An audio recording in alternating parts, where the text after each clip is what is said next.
And welcome back. Joining us now is comedian and actor David Koechner. David, thank you so much for being here. How are you? Thanks for having me. I'm great. We're glad to have you. He's already got us laughing before the cameras even came on, right? Yes, yes. So you are here because you were performing this weekend at the Blue Room. Yep. Tell us about that just a little bit. Well, it's my first time playing Springfield. I am from Tipton, so I'm local, gang. We're all the same. Missouri down, boy. Yep. Missouri. Yeah. Now, my niece lives here in town, which is wonderful, so we're going to have some dinner.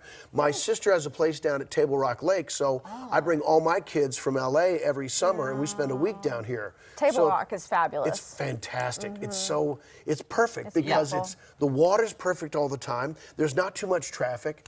You know, the Army Corps of Engineers keep a little bit too much control on it. Let us put some docks in. But otherwise, disagree with that. It's so calm and serene. It's perfect. So we go down and have a great time every year. Well, and of course, growing up as a kid, I went to Branson a bunch. You know, How far is Tipton from here? it's about 3 hours. Straight up on Highway 50. Okay. Just south of 70. Oh, But you guys know that. Yeah. Okay. So, It's between Jefferson City and Sedalia on Highway 50. very know good. exactly what you're talking about now. Okay, so you mentioned you're from Tipton, Yeah. from Missouri, which is awesome for us. So tell us, what was it like growing up in Missouri for you?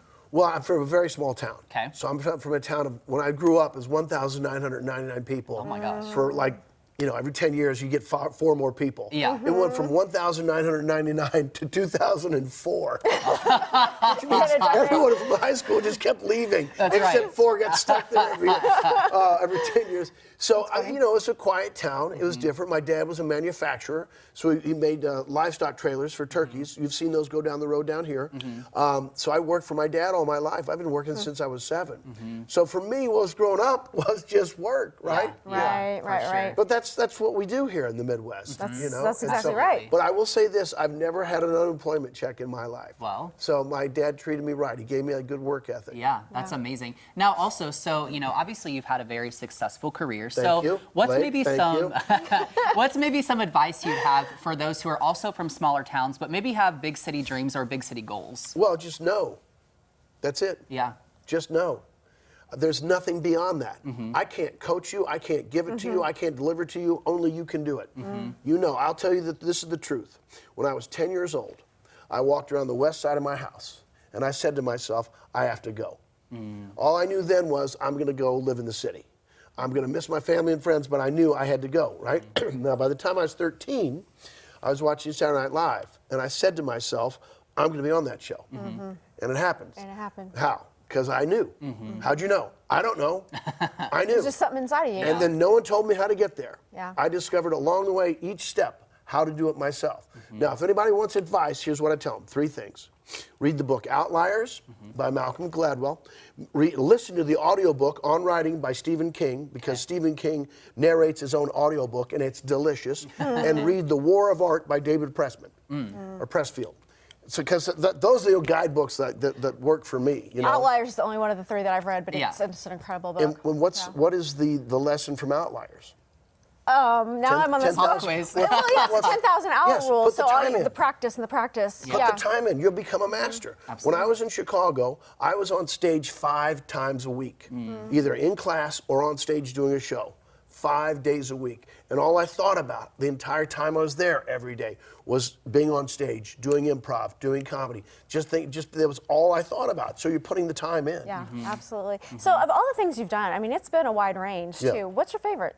What have you enjoyed the most? All of it. All of it. All of it. Do you like the variety? Do you like being Yes. able to do different Yes. things? Whatever way I can lie, I like to do it, because that's what I do for a living.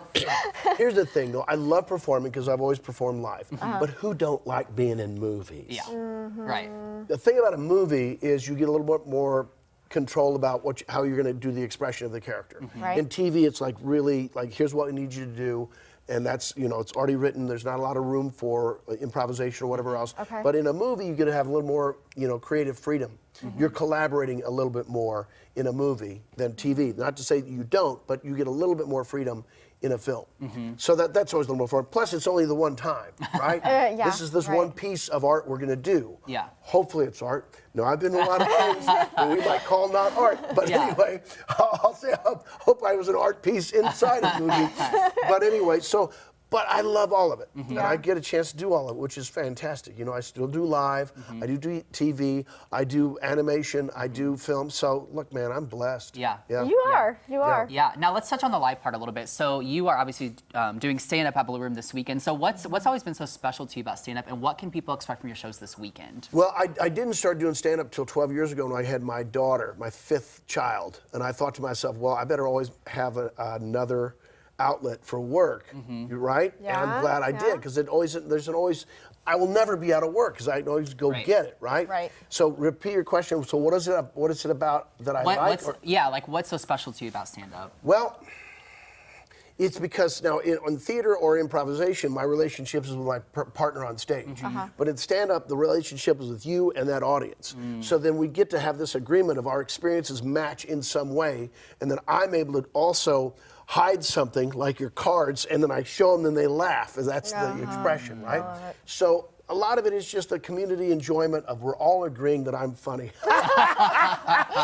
Yep. One more question. Yes. What do you think of the Chiefs season? You're excited for the game Oh my gosh, tomorrow? how great is it? How great is it? I know you're a fan. I mean, I've never had any doubts. Even the games we lost, there's always a reason. Either our kicker was out or somebody else was hurt or something like that. Right. So any of those things look, you're going to have some losses throughout the season, fantastic. But here we are again.